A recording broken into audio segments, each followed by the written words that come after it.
Boa noite, eu sou Débora Bergamasco e esse é o Poder em Foco, o programa de entrevistas do SBT nas noites de domingo. E o nosso convidado de hoje é o ministro da Ciência, Tecnologia, Inovações e Comunicações, Gilberto Kassab. Formado em Economia e Engenharia Civil pela Universidade de São Paulo, Gilberto Kassab tem 57 anos. Está há mais de 2 décadas na carreira pública. Em 1992, elegeu-se vereador na capital paulista. 2 anos depois, chegou à Assembleia Legislativa. Como deputado estadual licenciado, assumiu a Secretaria de Planejamento da Prefeitura de São Paulo, na gestão de Celso Pitta. Depois de 2 mandatos como deputado federal, foi eleito vice-prefeito de São Paulo, na chapa de José Serra. Assumiu a prefeitura em 2006, quando Serra renunciou para concorrer ao governo do estado. Reelegeu-se prefeito em 2008. Em 2011, fundou o Partido Social Democrático, PSD. Kassab foi ministro das Cidades no governo Dilma Rousseff e, desde 2016, está à frente do Ministério da Ciência, Tecnologia, Inovações e Comunicações do governo Michel Temer. E para participar da entrevista de hoje, nós convidamos os jornalistas João Domingos, colunista de política do jornal Estado de São Paulo, Rodrigo Flores, diretor de conteúdo do UOL, e Fernando Lauter-Jung, editor do Tel Aviv News. Boa noite, ministro. Muito obrigada pela sua presença. O senhor é ministro do governo Michel Temer. E o PSD, o partido que o senhor preside, está apoiando a candidatura à presidência do ex-governador de São Paulo, Geraldo Alckmin, que é do PSDB. Por outro lado, o governo que o senhor integra tem um candidato, que é Henrique Meirelles. Por que vocês decidiram não apoiar um candidato do governo do qual o senhor faz parte? Bom, em primeiro lugar, Débora, é muito importante nós separarmos governo, poder executivo, de eleições. O PSD dá governabilidade para o presidente Temer, desde o início da gestão. Isso não quer dizer que exista um compromisso de continuidade do governo.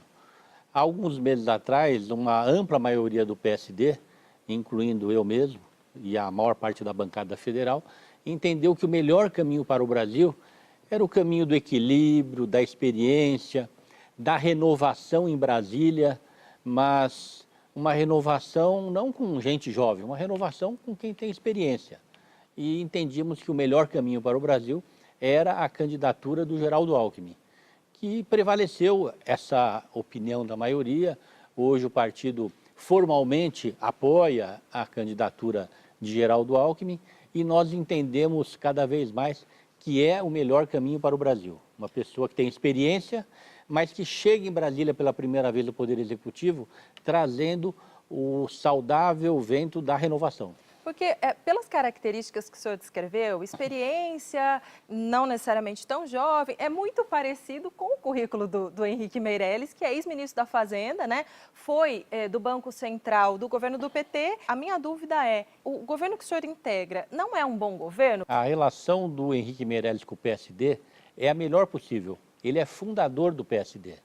Mas nós tivemos sempre, em especial desde que ele assumiu o Ministério da Fazenda, uma relação de muita verdade em relação ao projeto político que ele nunca escondeu ter vontade, que era o de ser presidente da República. Nós não entendíamos no Meirelles, ou não víamos, as premissas necessárias, principalmente no campo político, para que ele pudesse se eleger. É importante que um presidente da República tenha capacidade de gestão, tenha experiência, mas também tenha experiência política. E é isso que, na nossa visão do PSD, um partido que ele foi fundador, que ele deixou as melhores relações e que, com total transparência, nós o liberamos para que ele pudesse seguir o seu destino. Ele ocupou 100% do horário gratuito do partido no final do ano passado, para que tivesse a oportunidade de se apresentar, de fazer pesquisas em função dessa apresentação, mas o tempo mostrou para nós do PSD que ele não atendia as necessidades que a gente via ou entendia importantes para um candidato a presidente da República. Bom, o senhor foi do PFL-DEM, depois o senhor fundou o PSD, né, rachando o PFL-DEM por dentro e, ao que se sabe, com ali, pelo menos com o incentivo tanto do ex-presidente Lula quanto da presidente cassada Dilma Rousseff para se formar esse PSD, que acabou imediatamente entrando para a base do governo. O senhor acabou sendo ministro no governo de Dilma Rousseff, depois se tornou também ministro no governo de Michel Temer. E agora o candidato, como a Débora lembrou, o candidato que o senhor apoia é de um outro partido, e o candidato do governo é o Henrique Meirelles, apesar de o governo dizer que ele não é também, né? Não é uma salada muito grande para o eleitor esse tipo de ação que se faz? Quer dizer, ontem o senhor era do governo Dilma, hoje o senhor é do governo Temer, e o candidato que o senhor vai apoiar é um candidato do PSDB, que era um dos poucos partidos que fizeram oposição à Dilma. Não é uma salada se você lembrar de citar o que é mais importante na fundação do PSD. Quem foi o grande incentivador? Faltou você explicar para o telespectador que o grande incentivador do PSD é o fundador do PFL, o Jorge Borhausen. Ele liderou esse processo de saída de parlamentares do PSD, inclusive a mim como prefeito de São Paulo, numa dissidência em relação à postura do PFL depois dentro daquela época. Então, eu vejo total legitimidade no PSD, liderado pelo Jorge Borhausen, a saída de todos nós.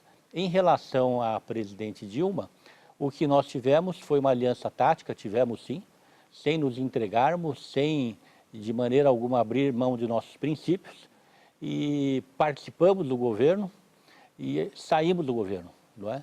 Em relação ao presidente Temer, o PSDB também participou, e o governador Geraldo Alckmin, que é o nosso candidato, ele reúne todas as condições para que possa dirigir o Brasil nessa nova fase do Brasil, que tantos projetos de renovação precisam ser desenvolvidos. Eu não vejo nenhuma incoerência, ao contrário, eu vejo incoerência em demais partidos que fizeram um leilão nos últimos tempos, procurando escolher o candidato que melhor preenchesse as condições de vitória. Nós escolhemos o Geraldo Alckmin desde o início porque entendíamos que ele era o melhor candidato, mais bem preparado para dirigir o Brasil. Como quais, por exemplo, ministro?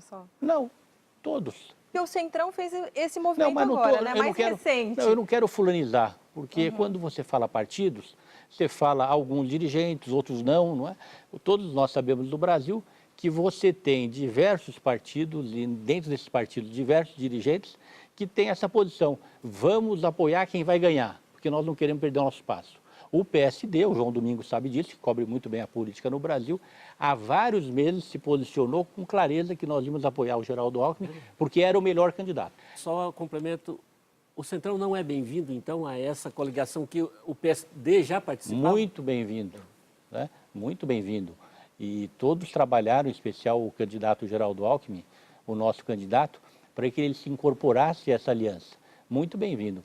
Eu não fulanizei, nem Centrão, nem nenhum partido. O que eu disse é que o PSD, desde o início, se fixou na candidatura de Geraldo Alckmin para entender que era a melhor para o Brasil. O senhor conseguiu fundar o PSD e a gente sabe que é difícil criar um partido nesse país, a despeito do que se acredita. A gente tem o exemplo da Marina, que penou para colocar a rede de sustentabilidade de pé. E o senhor criou um partido muito bem sucedido. Um partido com uma bancada de quase 40 deputados, um partido que, segundo as definições, não é nem de esquerda nem de direita, é um partido que só cresce, só cresceu. E eu queria saber do senhor em relação ao futuro do PSD, porque o partido é grande o suficiente, tem força no Congresso, tem presença nos governos, foi governo Dilma, aliás, tem uma enorme vocação governista, né, o partido, e agora, no momento de eleição, o partido prefere não lançar candidatos para os principais cargos majoritários, preferindo as composições. É uma estratégia muito parecida com o que a gente sempre viu o PMDB fazer, o hoje MDB. O senhor vê semelhança? O seu partido é o novo MDB? Não. O PSD trabalhou como poucos partidos, Rodrigo, e pela última vez nós vamos ter no Brasil as alianças políticas do primeiro turno. Nós vamos virar a página desse processo de coligações, onde um partido não lança candidato aos cargos majoritários. E nós trabalhamos muito por isso. O PSD, na verdade, está disputando agora, plenamente composto, a primeira eleição.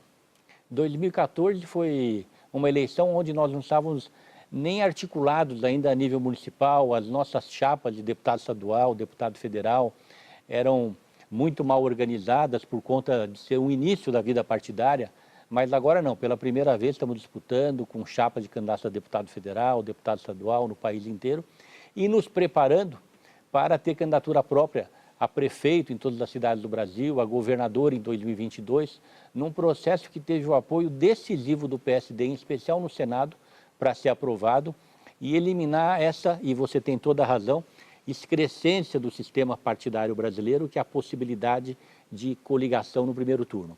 Na verdade, é a lei que enseja essas coligações. Não há partido no Brasil que não avalie sempre, em qualquer eleição, coligar ou ter candidatura própria. O partido tem candidatura própria. Nós temos candidatura própria no Rio Grande do Norte, no Amazonas, no Rio de Janeiro, em Sergipe, talvez em Santa Catarina. Temos candidato a vice-governador em vários estados, mas a legislação não permite, ainda mais agora com o fundo eleitoral bastante limitado, a apresentação de candidaturas em todos os níveis, em todo o Brasil. Mas é que foi colocado ao partido a opção ou a possibilidade de ter vices ou lançar candidatos ao Senado, por exemplo, e o partido abriu mão disso em alguns casos, né? É natural, é um processo de avaliação dentro do que diz a lei. Você deve privilegiar as candidaturas que busquem o fortalecimento do partido e o atendimento daquelas que são as necessidades dos estados para o seu desenvolvimento. Então, no caso, são as candidaturas a deputado federal. Nem em todos os estados, né? Nós temos candidatura a governador em alguns estados, a senador em outros estados. Na Bahia, por exemplo, nós temos um senador e vamos eleger outro senador. No estado do Amazonas, o senador Omar Aziz foi eleito há 8 anos atrás e agora volta a se candidatar com grande chance de eleição.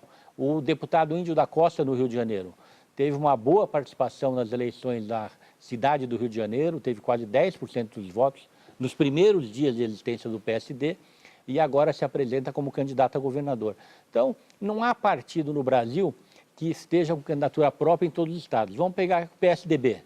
O PSDB tem candidatura em São Paulo, mas não tem candidatura em todos os estados. Não terá candidatura em Brasília, não terá candidatura no Mato Grosso do Sul, talvez, não terá candidatura em diversos outros estados. A gente acabou de completar 20 anos da privatização da Telebrás. Qual é o balanço que o senhor faz? O que faltou nesses 20 anos e que correção de rumo é preciso ser feita? O balanço, Fernando, é extremamente favorável. Se você voltar ao governo Fernando Henrique, no seu início, você vai perceber que até hoje persistem duas grandes marcas do seu governo. A primeira é o Plano Real, a estabilidade econômica. E a segunda é a privatização das telecomunicações. O Brasil hoje, no seu modelo de telecomunicações, ele está quase que caminhando em condições de igualdade com o que acontece em qualquer país desenvolvido no mundo. Eu vou aqui, para que o telespectador nos entenda, Débora, citar o caso do telefone celular. Quando chegou o telefone celular no Brasil, ele já tinha chegado nos países mais desenvolvidos há 3, 4 anos atrás, anteriormente. Depois, o modelo 2G, 2 anos atrás, 3G, 1 ano atrás, 4G quase que junto, 5G, o Brasil talvez saia na frente no mundo da internet das coisas. Então, isso mostra que é um programa bem sucedido, esse é o mundo das telecomunicações, da internet, do telefone celular, da TV digital, desligando-se o sistema analógico, da migração das rádios, um modelo extremamente bem sucedido. 20 anos de sucesso, onde todos sabem que telecomunicações é muita tecnologia, as transformações são muito rápidas, a legislação precisa ser alterada, aperfeiçoada, porque 20 anos para as telecomunicações é uma eternidade.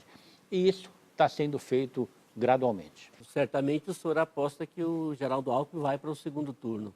Quem o senhor acha que vai disputar com ele? Eu acho... O senhor vê alguma viabilidade no deputado Bolsonaro, embora ele apareça em primeiro lugar? Eu divido a sua avaliação. Acho que a esquerda vai colocar um candidato.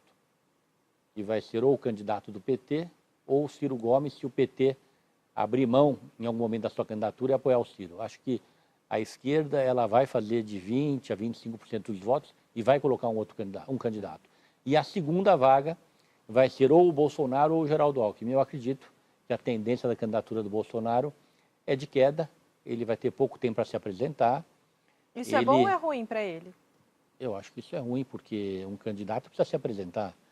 Votar no presidente da República é algo muito sério. As pessoas... O senhor que transita aí pelos meios políticos sabe o que todo mundo diz, que quanto mais tempo o Bolsonaro tiver, pior vai ser para ele, justamente expressar as ideias. Não sou eu que estou dizendo o que rola aí em Brasília que eles dizem. Mas é muito pior não ter tempo. As pessoas querem saber em quem está votando, quais são as ideias da pessoa. Ninguém quer votar no imprevisível. Eu acho que isso prejudica muito o candidato Bolsonaro. Não quero aqui fazer críticas a ele, até porque ele vai agora, ao longo dos debates, se comparecer aos debates, poder expor um pouco das suas ideias. Mas ele leva uma desvantagem muito grande. Ele não teve condições de fazer uma aliança expressiva, aliás, nenhuma aliança foi feita, e isso vai trazer realmente muita dificuldade para que ele se apresente, e eu acho que a maior parte dos brasileiros não gostaria de votar em quem não conhece. Ministro, a sua importância se reflete na qualidade e na variedade das perguntas. Ora vai ser política, ora vai ser a pasta que o senhor comanda, uma das mais importantes desse país. Eu queria falar um pouquinho de neutralidade de rede. Vou tentar traduzir rapidamente aqui para o nosso público de casa. Mas entender o que é, né? Exato. A neutralidade de rede é basicamente garantir que todos os dados trafeguem de maneira igual pela rede, independentemente de quem os publicou, quem os divulgou, quem os produziu. Garantir a igualdade de condições na circulação de dados pela internet dentro do Brasil, dentro da nossa rede. No começo do ano, os Estados Unidos acabaram com a neutralidade de rede. A neutralidade de rede é um pilar básico da nossa Constituição da internet, que é o Marco Civil, que é um conjunto de leis tão elogiados, né? Eu diria até da nossa democracia. Exato. Eu queria saber do senhor o seguinte: o senhor vê possibilidade de acabar com a neutralidade de rede no Brasil, sendo que existe um enorme lobby, uma enorme pressão das empresas de telecomunicação para que isso acabe? Não vejo. Inclusive, Rodrigo, você deve se recordar, quando nós assumimos o Ministério, em função de não haver uma manifestação minha em relação ao tema, porque eu tinha acabado de assumir. Então, ficou a impressão de que eu iria defender o fim da neutralidade. E eu fui muito duro, muito firme, e afirmei que enquanto eu fosse ministro não acabaria, porque eu entendia que não deveria acabar. E não apenas não acabou, como eu posso lhe afirmar que eu não vejo o menor clima no Brasil para que possa se debater esse assunto. Eu acho que nem o debate dele vai existir. É algo muito consensual, a sociedade civil está muito vigilante, muito atuante, o que é muito positivo, para impedir esse debate, muito menos o fim da neutralidade. Agora, por exemplo, quando uma operadora dá acesso grátis a um determinado aplicativo, a um determinado serviço, em detrimento de outros, a gente não tem aí uma certa violação dessa neutralidade de rede? Essa questão do zero rating, de alguma forma, não fere esse princípio? Aí, Rodrigo, eu diria que não é a ausência de neutralidade. Aí é o ponto de equilíbrio por uma questão de capacidade. E o Brasil se acomodou muito bem na convivência com as operadoras. Não é? Você conhece com certeza, até melhor que eu, esse tema, e você sabe que se construiu no Brasil, respeitando-se a neutralidade, essa convivência encontrando esse ponto de equilíbrio, que eu acho que não vai ser alterado. Ministro, até o fim deste ano o senhor vai indicar um novo comando para a Anatel. O senhor pode nos adiantar qual deve ser o perfil desse comando e como isso pode garantir uma transição amigável com o próximo governo? Eu tenho visto muito, né, a questão de supostas ações de loteamento das agências, em especial quanto aos seus presidentes. Eu, na primeira semana que assumi, convidei para conversar o então presidente da agência, que colocou o cargo à disposição, e fui buscar, até porque eu acho que é atribuição do ministro, buscar as pessoas para que sejam indicadas, não é?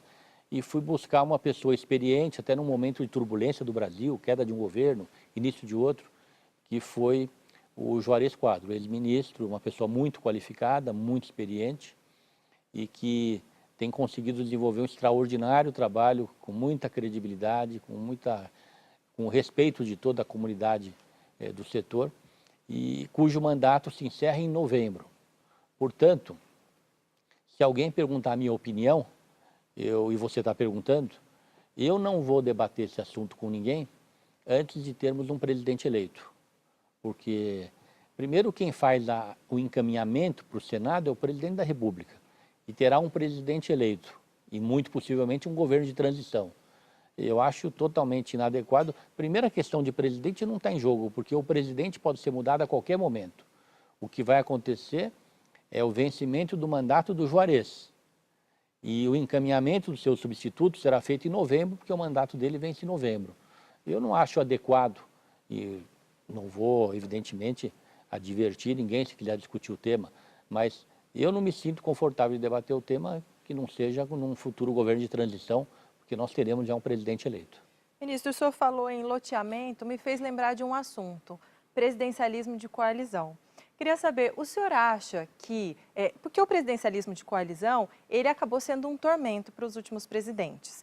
Falava-se muito em chantagem, são muitos partidos para agradar, tendo que fazer a negociação, o presidente tendo que fazer a negociação de votações pessoa por pessoa, já nem era mais com o líder na bancada ou com o presidente do partido, enfim, muito arda essa negociação. Queria saber o seguinte, o senhor acha que, pela aliança que vocês estão propondo na candidatura do Geraldo Alckmin, o senhor acha que, se vencedora essa candidatura, esse modelo de presidencialismo de coalizão, ele vai funcionar de uma maneira diferente do que vem funcionando hoje? Bom, primeiro, Débora, o presidencialismo de coalizão, ele também existe, a coalizão, no parlamentarismo. Nenhum governo consegue governar sem maioria. É a essência da democracia, onde estão representados no parlamento aqueles que foram eleitos, não é? Democraticamente, de período em período. O que existe no Brasil, e felizmente agora nós vamos viver uma nova fase, é um número excessivo de partidos, onde nenhum partido tem cara. Como o Rodrigo lembrou lá atrás, algo parecido com isso. E agora, com o impedimento das coligações, com a cláusula de desempenho, nós vamos ter efetivamente uma diminuição do número de partidos, vai ficar muito mais fácil para a sociedade conversar com o Congresso e para o Poder Executivo conversar com o Congresso. Nós vamos viver uma nova fase na relação do Executivo e muito mais saudável com o Legislativo. Eu não vejo como não melhorar daqui para frente. A coalizão é um termo adequado, necessário, legítimo, transparente. Sim, é que não vinha funcionando tão bem. Mas não tem como funcionar bem com 30, 40 partidos representados no Congresso. Certo. Não é? Não há país no mundo onde a sociedade não enxergue quem são os 10 principais líderes do país, seja no campo da situação e da oposição. No Brasil você tem que elencar 50, 60, 70, aí não tem como. Mas, ministro, o senhor citou as coligações no parlamento. Não, nas eleições. No parlamentarismo, desculpa. Mas no Brasil, e no parlamentarismo, elas se dão em cima de questões programáticas, principalmente. Isso. Se coloca ali os programas... Mas, João, como é que vai ter questão programática com 40 partidos do Brasil? Pois é, e no Brasil, esse presidencialismo de coalizão não exige isso. E nem no parlamentarismo. Em troca de... Só sabe que em troca é o toma lá da cá, o fisiologismo... Nem com todos, né? Hein? Nem com todos. Não estou dizendo com todos, mas em muitos casos. Por exemplo, o governo do PT, ainda no presidente Lula, claro, houve o problema do mensalão, ele precisava, de fato, pegar uma base, ajeitar ali sua base parlamentar, porque corria o risco de cair, como no final, entre 2005 e 2006, houve até essa possibilidade, se falou até na possibilidade de impeachment, mas depois se quietou com aquilo, porque...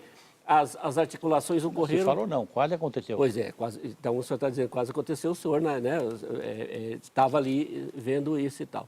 Mas acontece que a sua própria coligação, ela não está, pelo menos até onde a gente sabe, não está sendo feita, a sua coligação, que eu digo que vai apoiar Geraldo Alckmin, ela não está sendo feita em cima de um programa, a minha foi. Das questões programáticas. A do PSD foi. Pois foi lá atrás, em cima do melhor candidato, com os melhores princípios.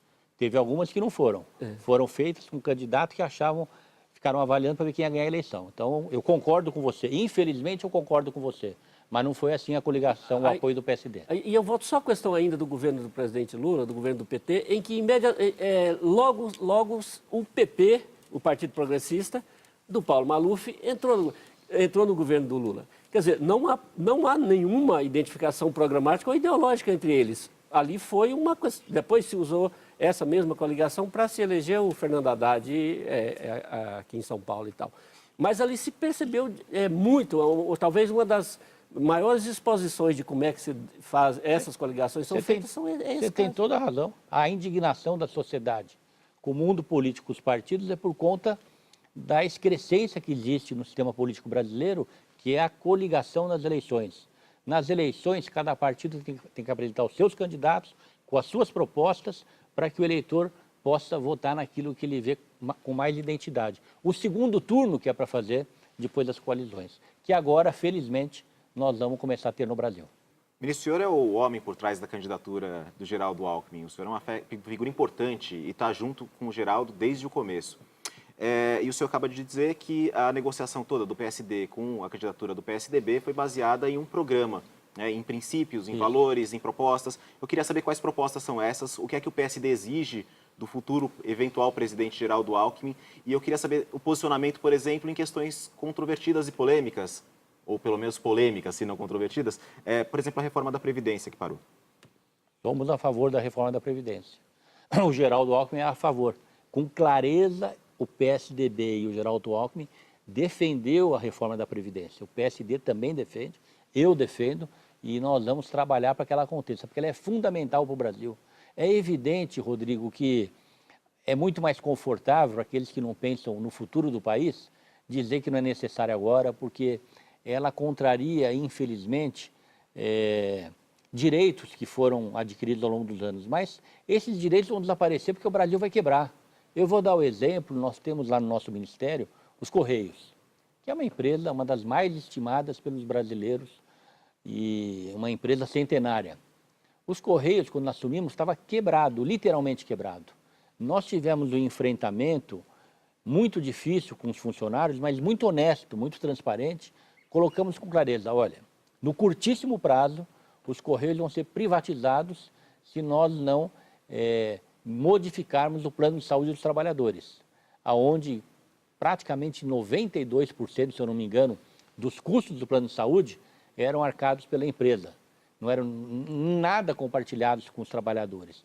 Nós fizemos esse enfrentamento, o Tribunal Superior do Trabalho, depois de muitas ponderações, se manifestou a nosso favor.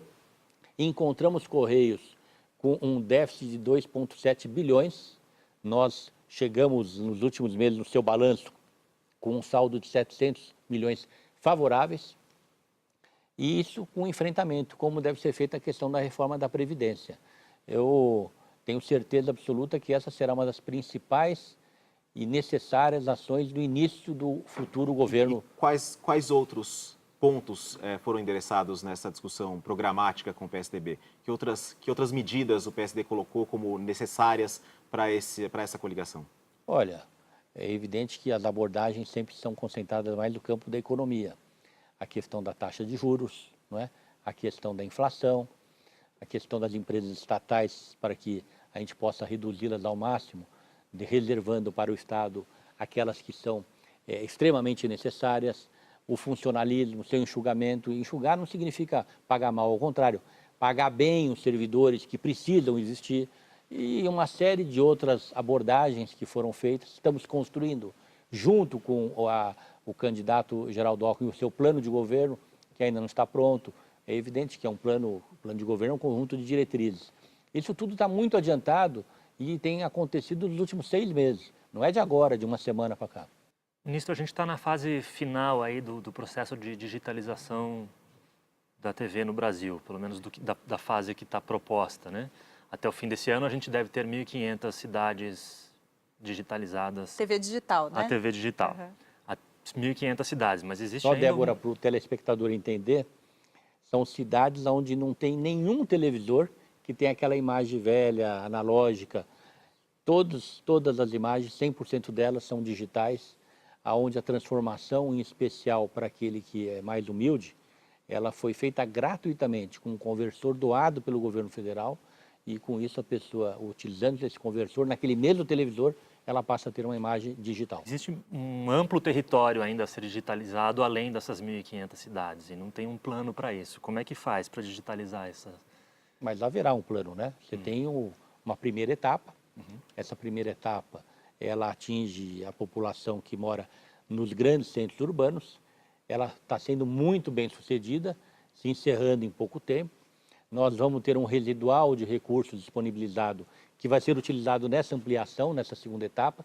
Já está sendo discutido isso no âmbito da Secretaria de Radiodifusão, com a Anatel, especificamente no Gired, e dessa maneira nós vamos poder avançar mais um pouco. E de etapa em etapa a gente vai atingir todo o território brasileiro. E quais devem ser os critérios de uso desse passivo, desse passivo, residual? Não, desse residual, agora vai ser definido pelo Gired, em conjunto com a Secretaria de Radiodifusão e com a Anatel, mas com certeza os mesmos critérios que balizaram as escolhas para essa primeira etapa. O senhor falou no plano, na questão programática, no que está se discutindo, na questão das diretrizes, as estatais que devem ser preservadas e estatais que certamente serão vendidas, leiloadas ou em concessão. Quais são as que estão em primeiro lugar, fora essa questão? Porque se tem problema aí, Telebrás, aí o ministro Ricardo Lewandowski vai, proíbe que se faça... Telebrás? Eletrobras, desculpa, Eletrobras, né? Aí agora já tem aquela decisão do ministro Lewandowski que vai atrapalhar outras privatizações que vierem. Os Correios e o que mais pode ser privatizado? Bom, primeiro, os Correios, quais os serviços dos Correios, né? São serviços, não os Correios todos. Os Correios, como um todo, a gente percebe por pesquisas feitas que é uma empresa muito estimada pelos brasileiros. E tem alguns serviços que não necessariamente precisam ser privatizados. O que precisa, até porque hoje os Correios não tem nada a ver com os Correios de 300 anos atrás. O Correios hoje, João, é logística pura. Então, nós temos que saber o que pode e o que não pode, mas o brasileiro não quer a privatização dos Correios, ele ainda quer aquela imagem dos Correios públicos. Isso não é problema, isso é facilmente solucionável. E em relação às empresas, quais que vão ser privatizadas, quais não vão ser, a nossa demanda é que a discussão continue. Não é apontando essa empresa ou aquela. Isso que você falou em relação ao ministro Lewandowski, é isso que precisa continuar no Brasil. Esse debate, essa discussão, até porque ninguém é dono da verdade. A discussão e o debate é fundamental para que a gente não erre. Até porque não é possível eliminar todas as estatais. Tem algumas que são extremamente importantes. Eu cito, por exemplo, há uma que foi fundada, chama EPL, Empresa de Participação e Logística, foi fundada para se fazer o trem-bala. O trem-bala nunca foi feito e, aliás, até se desistiu da ideia. Mas a empresa está lá, tem presidente, tem assessor de imprensa, tem alguém servindo um cafezinho, tem 100 e tantos funcionários e tem uma sede. Isso custa. Eu não quero ser leviano, porque eu não conheço com detalhe a empresa, mas vou dar a minha opinião, a intuição de alguém que está um pouco, já há algum tempo na vida pública. É evidente que tem que ser fechada. Mas vamos estudar para ver se mais dá. A minha percepção já foi, eu conheço o tema, essa empresa, pelo que se fala, é que deve ser fechada. Ministro, e até pegando carona nessa pergunta do João, sobre o uso do dinheiro público, né? A parte da ciência e tecnologia que o seu ministério abarca, a comunidade científica reclama muito do corte de verbas dos investimentos. Foi realmente um corte muito drástico. Eu tenho aqui alguns números, ó. Em 2009, o investimento foi de 7,9 bilhões, aí corrigido seria o equivalente hoje a 13,4 bilhões em valores atuais, segundo a Folha de São Paulo, tá? Eles que fizeram a conta. E esse ano foi no último ano, 4,1 bilhões. E aí a comunidade realmente reclama desse grande corte de investimentos. Eu entendo que a economia era o Brasil está em recessão, mas eu queria saber o seguinte, como é que o país vai crescer sem investir o suficiente em ciência e tecnologia? Bom, primeiro, Débora, é importante registrar que os investimentos de alguns anos atrás, citado por você, além de ser numa outra conjuntura, eles envolviam também outros temas que estavam envolvidos dentro da gestão do Ministério da Ciência e Tecnologia. É o quê? Outros projetos, entende? E hoje a realidade é outra, é um outro ministério. E vale a pena ressaltar, e a comunidade científica ela sempre ressalva isso, a nossa relação com ela é a melhor possível do nosso ministério. De muito respeito, de muito trabalho em conjunto. Vale a pena ressaltar que essa diminuição do nosso orçamento, que aconteceu, mas percentualmente e aqui um reconhecimento à equipe econômica do governo, foi a menor diminuição da esplanada. A menor diminuição. Então, e a falta de verbas, que é um problema histórico no Brasil, eu assino embaixo. Diversas dessas manifestações eu me associei a elas e coloquei meu nome, porque não são críticas pessoais, são manifestações carregadas de muita seriedade, com profissionais e cientistas muito renomados, não é? Mas vale ressaltar que nós tivemos um cuidado muito grande, em primeiro lugar, de pagar todas as dívidas que encontramos quando assumimos o Ministério. Não há nenhuma dívida hoje em relação a qualquer projeto, seja do CNPq, seja dos projetos emblemáticos da ciência no Brasil, ou da tecnologia e da inovação. Segundo lugar, nós preservamos ou até iniciamos os grandes projetos da nação brasileira no campo da pesquisa. A Estação Antártica é fundamental. Nós estaremos inaugurando já no início do ano. O projeto Sirius, laboratório que será o mais moderno do mundo em Campinas, que vai nos permitir fazer e realizar pesquisas que não são realizadas em nenhum lugar do mundo baseadas na luz síncrotron. Segundo, esse laboratório está fazendo com que diversos e renomados cientistas do mundo inteiro, pesquisadores, já estejam procurando imóveis para alugar na região de Campinas, para que eles possam se valer do uso desse laboratório. E terceiro, o primeiro satélite de propriedade do governo brasileiro, 100% custeado por esse governo, pelo nosso governo, a nossa gestão, 3 bilhões de reais, que estão nos permitindo levar para o brasileiro a internet em todos os cantos do país, está permitindo ao Ministério da Defesa monitorar 100% as nossas fronteiras.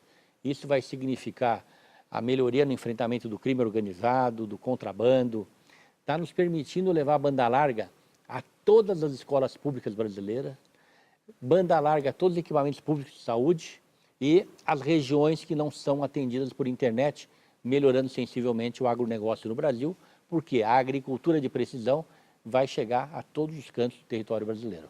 Ministro, como o senhor sabe tudo de política, Quem queria saber eleições e alianças e tudo mais, queria saber sobre Caixa 2. O senhor acha que o Caixa 2 é um crime menor, como era mais, parece que era mais aceitável antigamente, uma coisa assim, né, aceitável veladamente, e agora realmente a justiça, você vê que a justiça se posiciona de uma forma muito crítica, não como se fosse um crime menor, mas quero saber a sua opinião.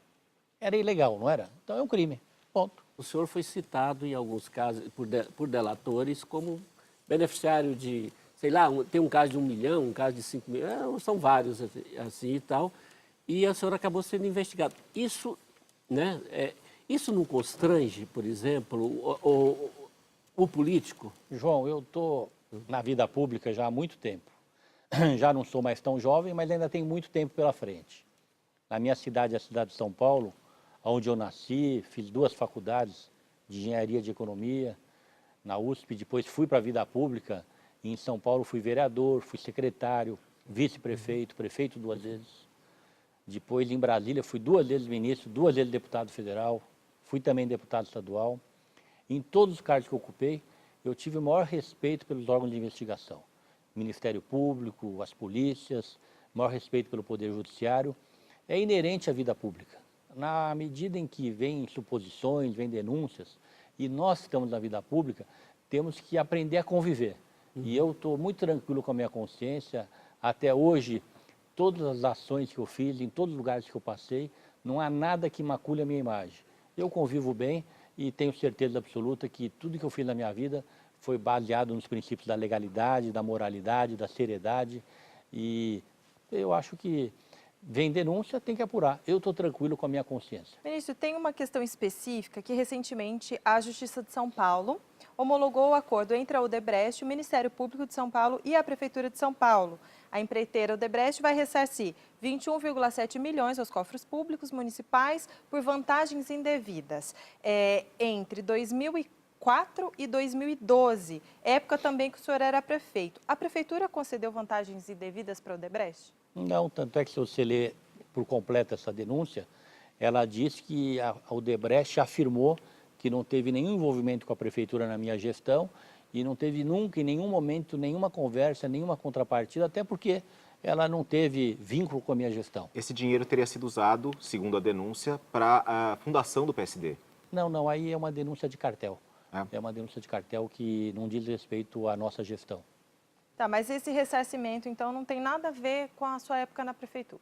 Não, eu era prefeito, mas é em relação a obras que existiram e cuja licitação, segundo a denúncia, na licitação dos projetos houve cartel. Isso é uma denúncia, é um assunto que não diz respeito à minha gestão.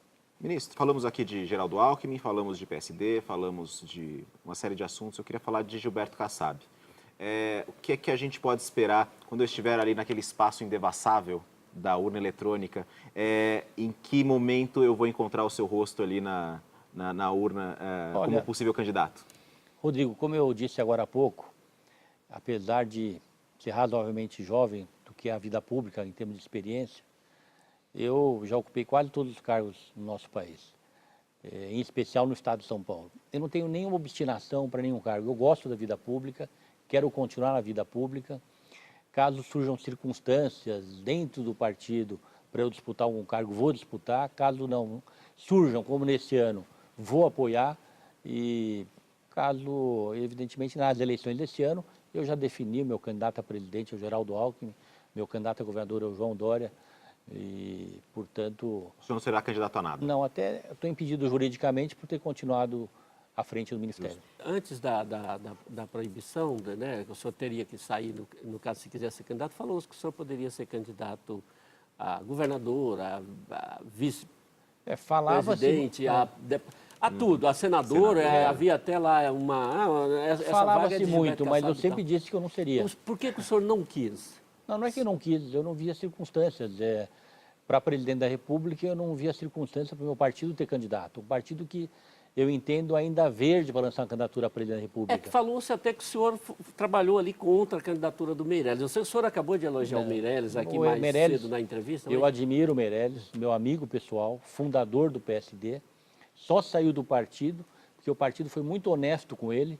Ele disse que dificilmente ele teria condições de ter legenda. Isso a partir da conversa do senhor com ele. Ele saiu pela porta da frente e o dia que voltar, voltará pela porta da frente. A nossa relação até hoje é a melhor possível. Ministro, e o que o senhor pretende fazer em 2019?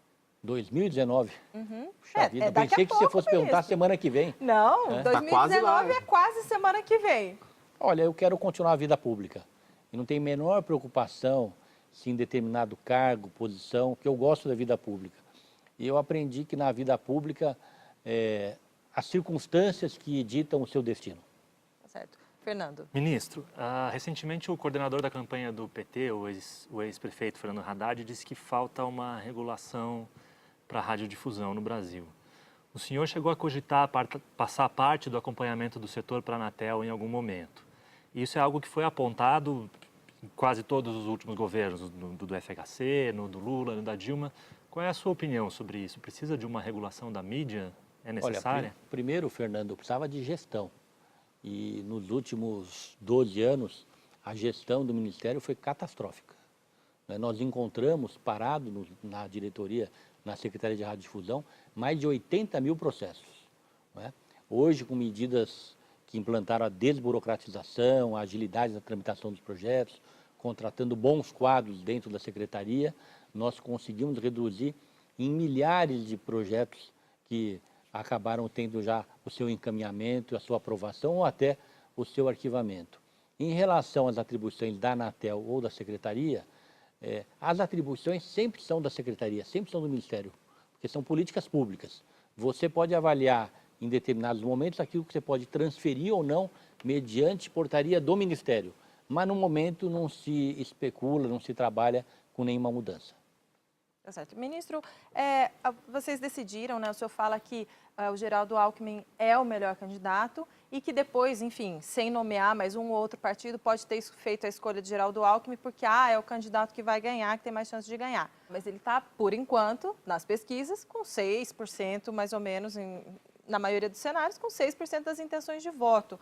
Onde é que vocês enxergam a competitividade de Geraldo Alckmin? É no tempo de televisão? Se pesquisa resolver essa eleição, não precisa ter eleição. Eu mesmo, quando disputei a minha reeleição para a Prefeitura de São Paulo, eu tinha 3%. O governador Geraldo Alckmin tinha 38%, a Marta Suplicy, 32%. A mesma coisa a presidente Dilma, quando foi candidata a presidente da República, o Fleury, não é?